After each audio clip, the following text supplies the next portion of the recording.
Hello students, a very good morning to you. Today we will continue at chapter 6 of class 12, that is molecular basis of inheritance. And today we will discuss about the topic the machineries and enzyme. Before we start studying about transcription, we need to know here what are the enzymes and what are the mechanism of transcription. Transcription means the process of conversion of DNA into RNA. And let's see which enzymes are used in this process and what is their importance. As we know, for transcription, let's understand about enzymes. First enzyme we will study about DNA dependent DNA polymerase. We will understand about some topics and with some enzymes. So first we will study about DNA dependent DNA polymerase. So what is DNA dependent DNA polymerase? Polymerase, the function of polymerase is to polymerize its strand, DNA strand, means it adds amino acids, then it converts into protein and the polymerization process proceeds. Overall we can say the dinucleotide chain is get elongated by the help of DNA dependent DNA polymerase. Means it simply, you can remember, it helps in the polymerization. Polymerization means elongation of the dinucleotide chain, means polymerization. So here the enzyme is DNA dependent DNA polymerase. So as we know that normally we choose E. coli, Escherichia coli for doing many experiments. So why we choose E. coli? As you know that it has less lifespan, means it needs 20 minutes to complete its life cycle, and within 20 minutes it forms its replica. Replication and transcription are two different things. In replication, simultaneously both the strands, suppose for example this is a DNA, and when replication occurs at the same time both the strands have complementary strand. But before we are studying about transcription, we should know that why during transcription both the strands will not form its replica. Why only strand goes to form replica? Clear? So let's see. As I have told you, the enzyme, that is DNA dependent DNA polymerase.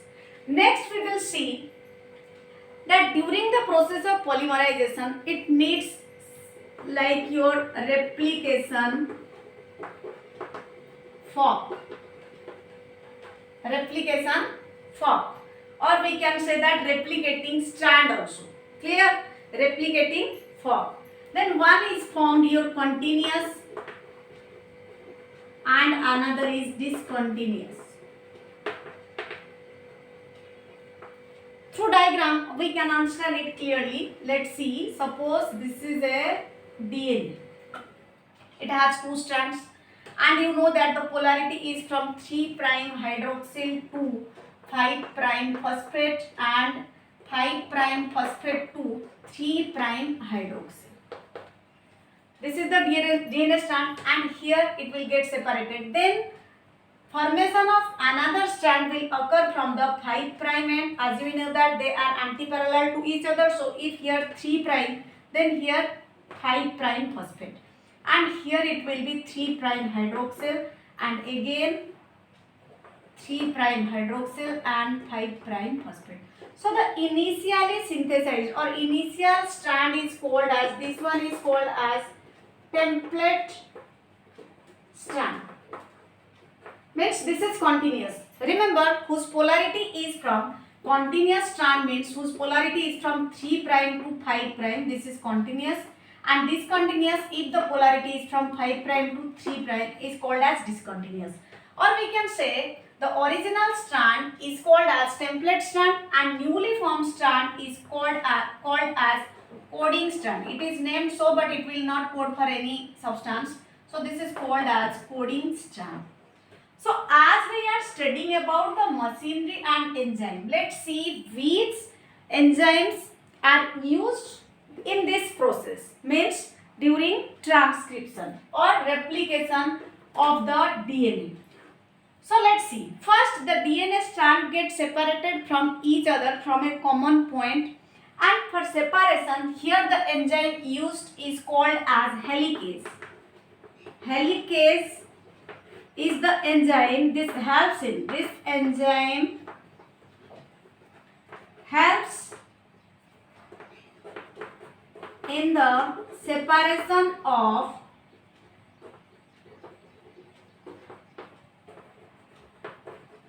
DNA strand. Means without the enzyme helicase, the DNA, double stranded DNA can't get split or can't get separated. So here the enzyme used for this, means for separating two strands, is needed, or this process is occurred by the help of helicase. Then after the helicase enzyme divides it, it will not occur from any point. As we know that DNA get converted into RNA, and RNA is consist of different type of proteins.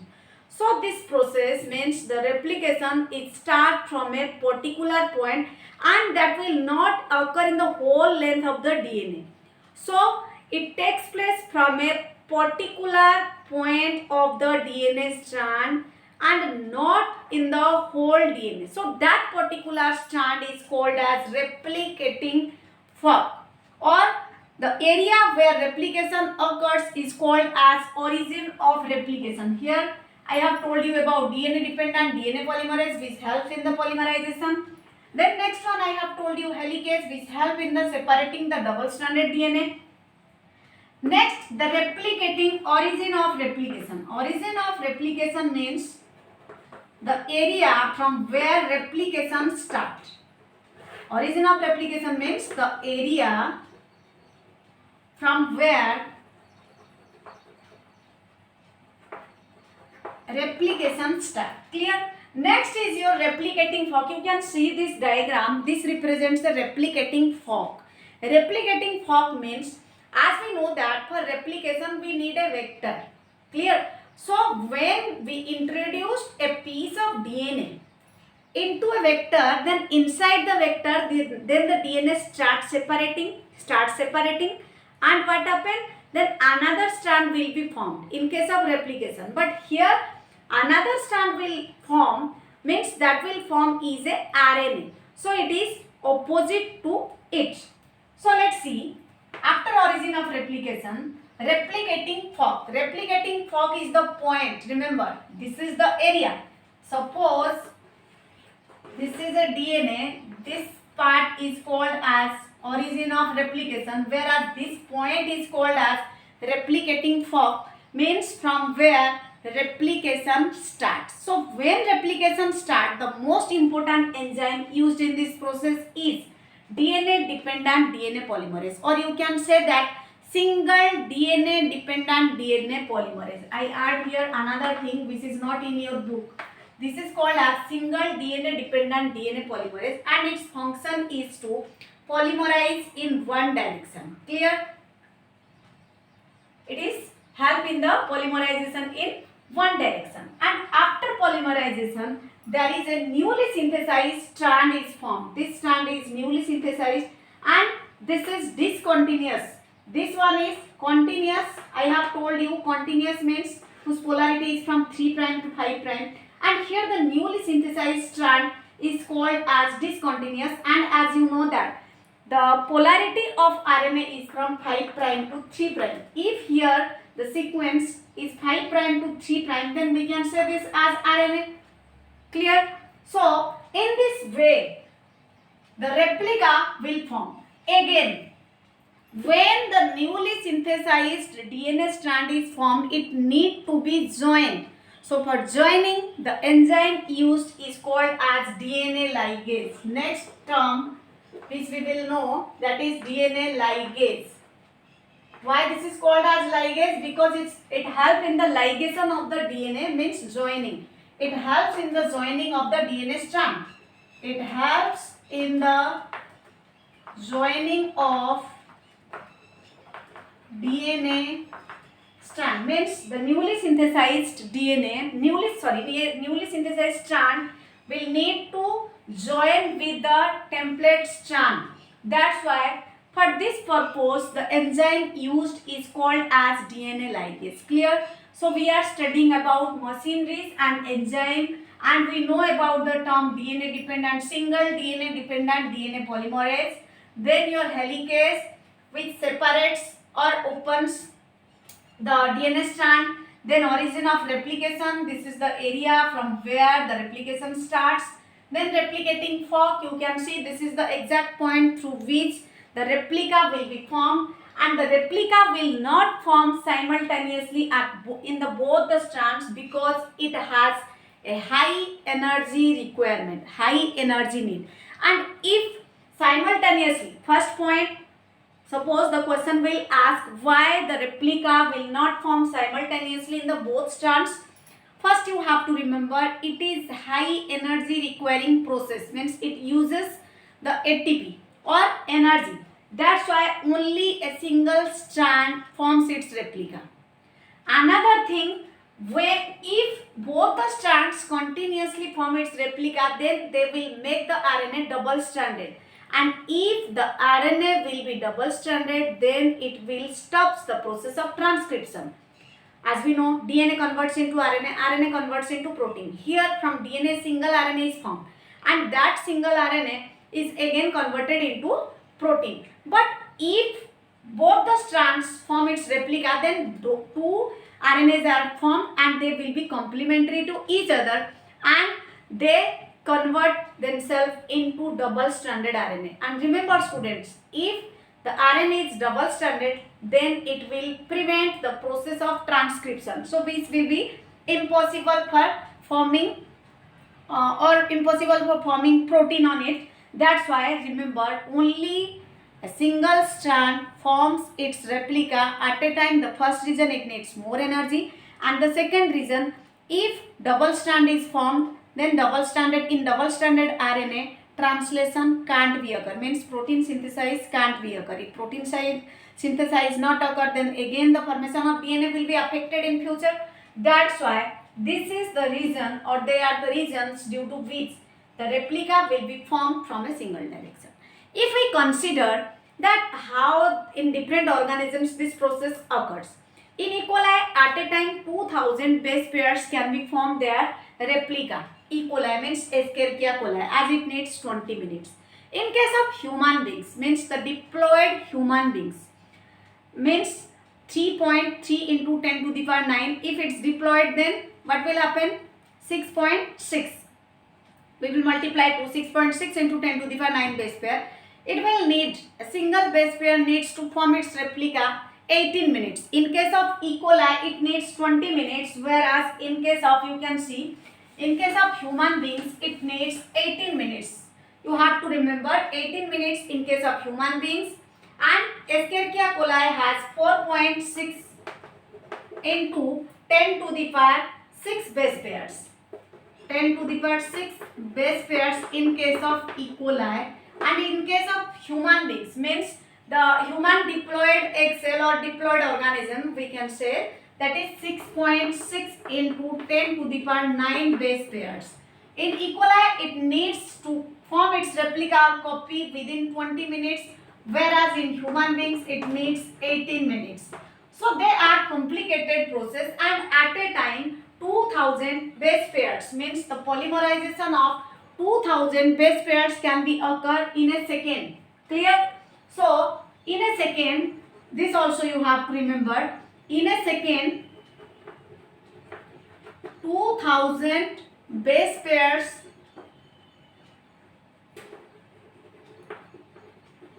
are formed their replica, or replication of 2000 base pairs can occur. Clear students? So this is how different type of enzymes are used. The single DNA dependent DNA polymerase, helicase, ligase means DNA ligase, and then origin of replication and replicating fork are the machineries and enzyme. Now let's understand about transcription. Before we study transcription, we need to know about these terms. So we will discuss these terms. Now we will start our main topic, which is called as transcription.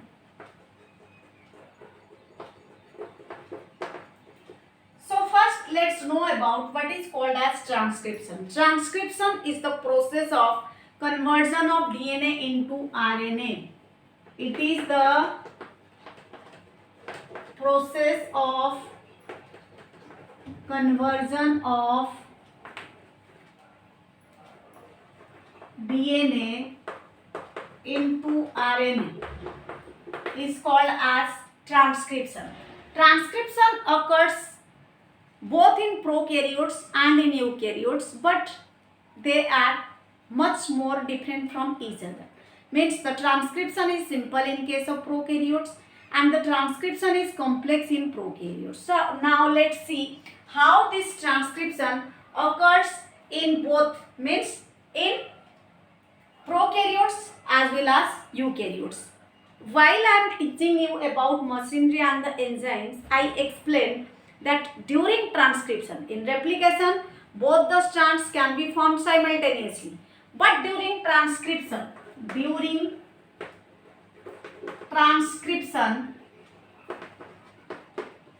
only a single strand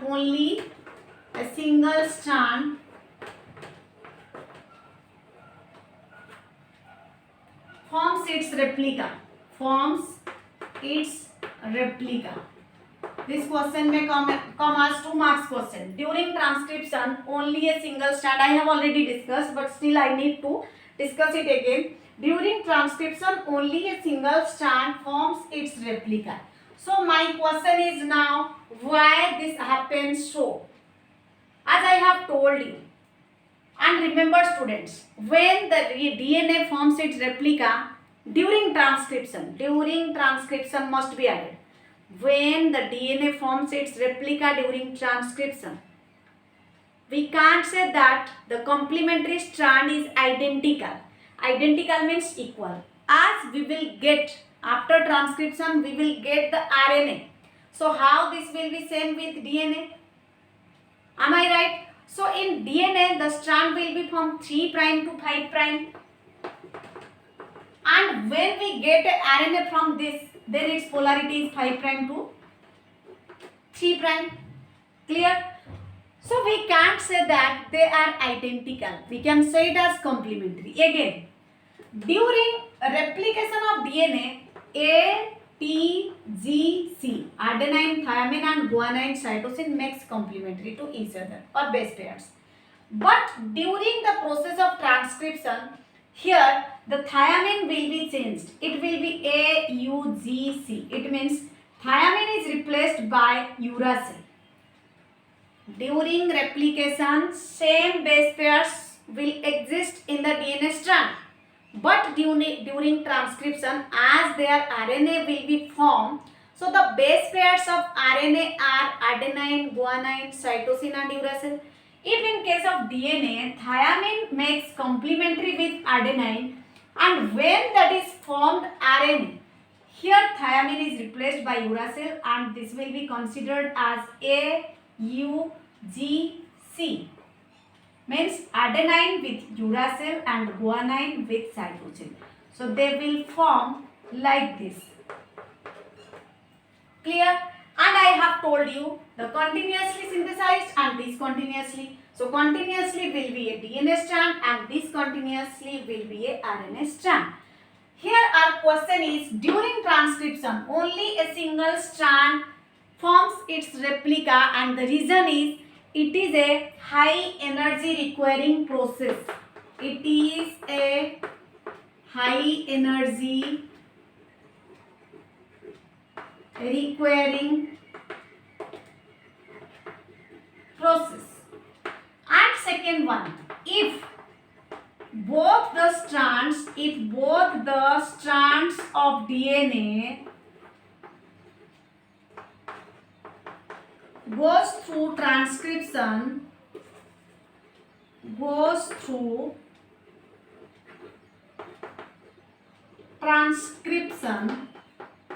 then it will form double stranded DNA. Then it will form double stranded RNA. And if the RNA get double stranded, then it will prevent translation. If the RNA get double stranded,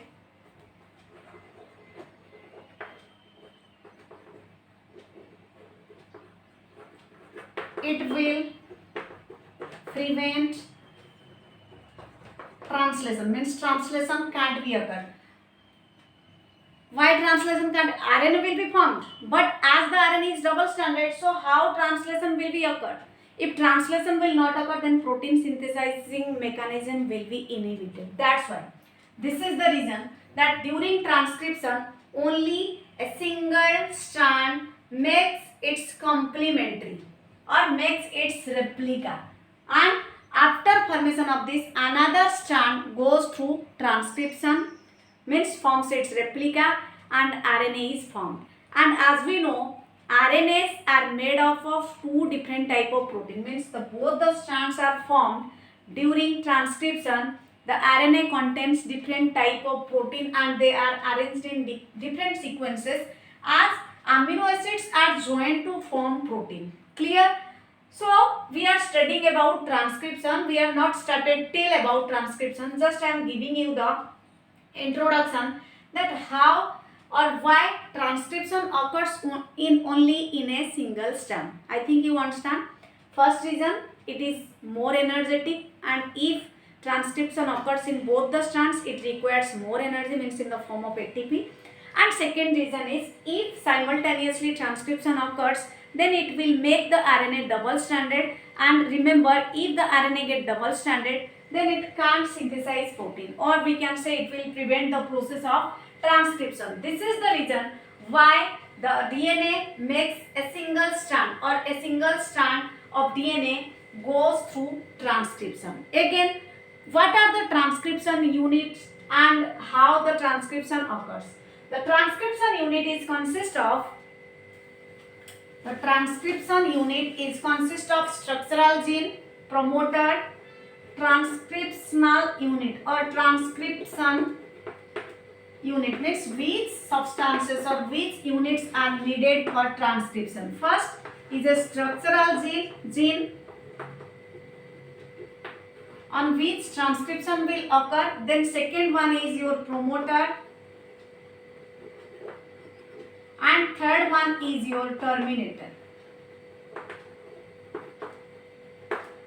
Transcription unit is consist of structural gene, promoter and terminator. So how they play an important role during the process of transcription? Remember student, the structural gene transcription will occur. Suppose, let's understand this. This is the structural gene. And its polarity is from 3' to 5'. Always remember, the template strand of DNA's polarity is always 3' to 5'. This is the template strand. This one is template strand, and this is called as structural gene. And transcription will be proceed on this structural gene. As I have told you, the process of transcription will not occur in the whole segment of DNA. It may be start from this region to this region. Suppose between this.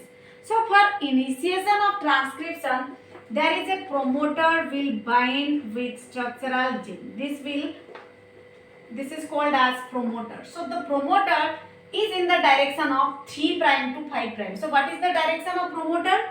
Structural genes polarity is from 3' to 5', and the way of promoter is from 3' to 5', means in upstream direction or in upward direction, like this. So this process will start from this area, and as I have told you, this may called as replicating fork, and the area from here to here is called as origin of replication.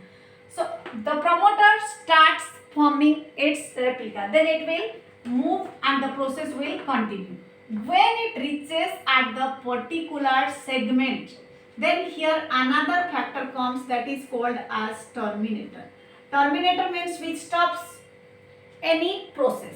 And remember students, while the promoter moves on the segment of DNA during transcription, here the most important enzyme, that is single DNA dependent DNA polymerase, will polymerize this process, and after completion of transcription the terminator come and it stops the process. Then another strand of DNA will form. Its polarity is from 5 prime to 3 prime. This is structural gene, or we can say that template strand, and this is coding strand.